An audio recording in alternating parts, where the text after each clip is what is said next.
Welcome to This Explainer. Today, we're diving into a fascinating collection of historical sources, academic research, and cultural analyses to really understand a monumental phenomenon. We aren't just looking at a country here. We're looking at a 2,500-year-old cultural juggernaut, a fiercely proud civilization that bends to the absolute fiercest storms of history but simply never breaks. Okay, let's dive right into this. When you look at a map of the Middle East and North Africa today, it can be really tempting to just see a monolithic block. But right in the middle of it all, there's this central, glaring mystery. Why didn't Iran become Arab? How did this specific plateau manage to survive against literally all odds, keeping its own distinct language and identity when so many others just didn't? To really grasp how mind-blowing this is, just look at the historical comparisons. In Egypt, the ancient Coptic language and culture were almost entirely assimilated into Arab culture after the 7th century conquests. Over in Anatolia, the native Hellenistic and Byzantine cultures were completely transformed by Turkish migrations. But Iran? Iran did something practically unheard of. It faced the exact same massive invasions, yet somehow retained the Persian language, its ancient identity, and a truly unique civilizational autonomy. So, here's our roadmap for this explainer. We'll start with the unbreakable cultural core, then look at how they conquered their conquerors, the man who saved the language, their unique religious identity, and finally, resisting Western modernity. Starting with part 1, the unbreakable cultural core. Let's look at the ancient bedrock of this proud civilization, long before the historical invasions even began. The sources point to a fascinating concept called Iraniyat, or Iranian identity. It essentially acts like an unbreakable cultural immune system. What's absolutely crucial to understand here, and our sources highlight this extensively, is that Iranian culture has basically always remained itself. It developed as an entirely independent third way. It never truly became Western. It never became Christian, Buddhist, or Hindu. And importantly, it never truly became Abrahamic or classically Orthodox Islamic in the Arab sense. Instead, it operated as this massive organic assimilation mechanism. It absorbed external influences, chewed them up, and bent them entirely to the laws of its own pre-existing culture. And this perfectly illustrates where that core actually comes from. Long before the 7th century, the Sasanian Empire cemented the concept of Iran Shah, the Empire of the Iranians. They fused their political might with the ancient Zoroastrian philosophy of good thoughts, good words, good deeds. This created a bedrock identity so deep, so resilient, that traditions like Nowruz, the Persian New Year, are still passionately celebrated today. It completely transcends any single religion or modern political system. Moving right along to part 2, conquering the conquerors. Now, get ready for one of the greatest plot twists in human history. What happens when the unstoppable force of foreign invasion meets the immovable object of Persian culture? Visually stack these massive waves of conquests in your mind for a second. Over a few centuries, Iran faced the 7th century Arab Islamic conquest, the 11th century Seljuk Turk migrations, and the utterly devastating 13th century Mongol invasions. Just imagine the sheer weight and destructive pressure of those invading military forces crashing down on the Iranian plateau. Now, to be fair, those invasions absolutely left a physical mark. If you look at the demographics of modern Iran today, there's a significant 15 to 20% population of Turkish origin, mostly up in the northwest, alongside the Persian majority and other groups. So the physical demographics definitely shifted with these migrations. But, and here's the kicker, the cultural gravity of Persia remained absolutely dominant.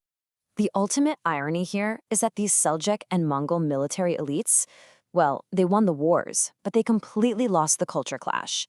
They ended up adopting Persian architecture. They patronized Persian literature, and they even made Persian the official language of their royal courts. They became fully Persianized themselves. As one of our sources so beautifully puts it, Persia is one of those rare lands with a society so complex and beautiful, it literally consumes and seduces its invaders.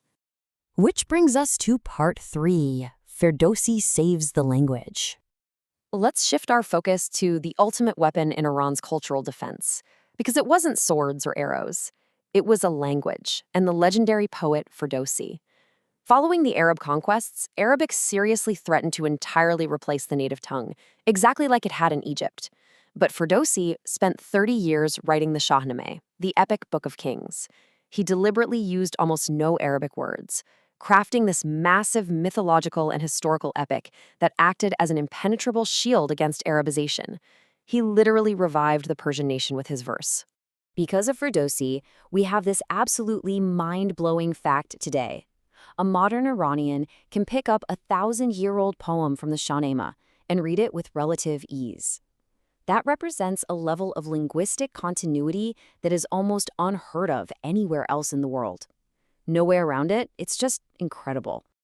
So, why does this matter so much? Because the Shahnameh provided what analysts call cultural deterrence. Look, physical things like stone fortresses, palaces, and borders, those can be burned to the ground by Mongol hordes or Arab armies. But intangible heritage, the stories, the rituals, the poetry, the vocabulary of a people, that lives in the mind.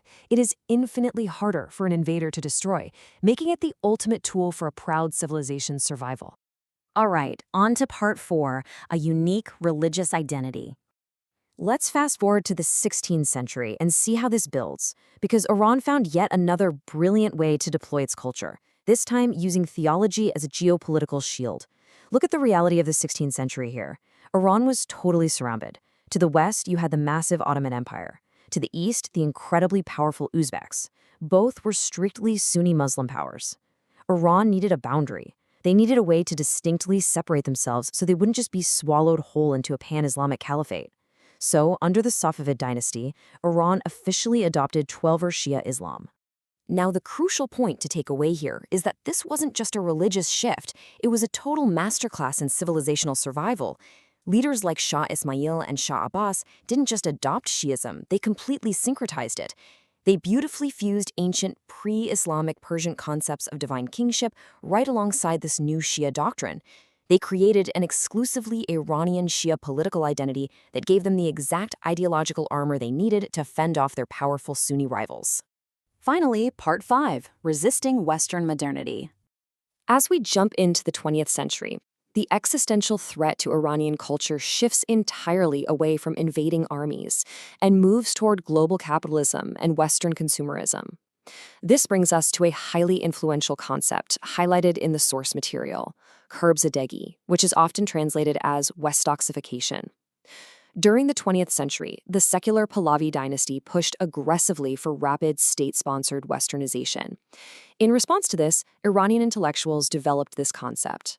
They argued that blindly copying Western behavior, consumerism, and economic models without truly understanding them was essentially a cultural sickness.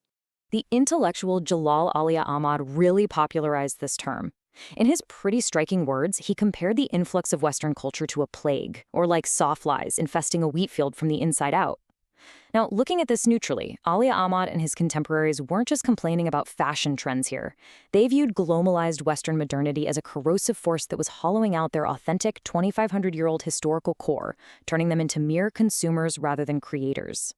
What you should really take away from this is just how cyclical history is. This intellectual resistance to the West in the 20th century, it wasn't an isolated event. It was the exact same cultural immune system, the exact same mechanism of cultural deterrence that had been activated centuries earlier to neutralize Arab, Turkic, and Mongol influence. It was just being applied to a brand new adversary, Western cultural hegemony.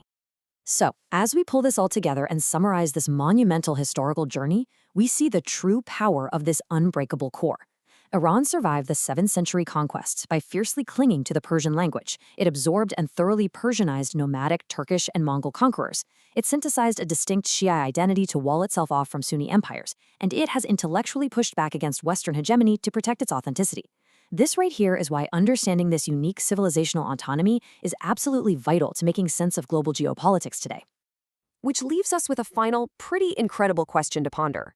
If a proud civilization can bend to the storms of history for 2.5 millennia, never truly becoming Western, Christian, Arab, Abrahamic, or anything other than fundamentally itself, by actively absorbing and transforming the very forces that try to conquer it, what on earth will its next evolution look like? Thank you so much for joining me in this explainer of the sources. It's a history that forces us to realize that sometimes culture really is the strongest armor of all. Keep learning, and I'll catch you next time.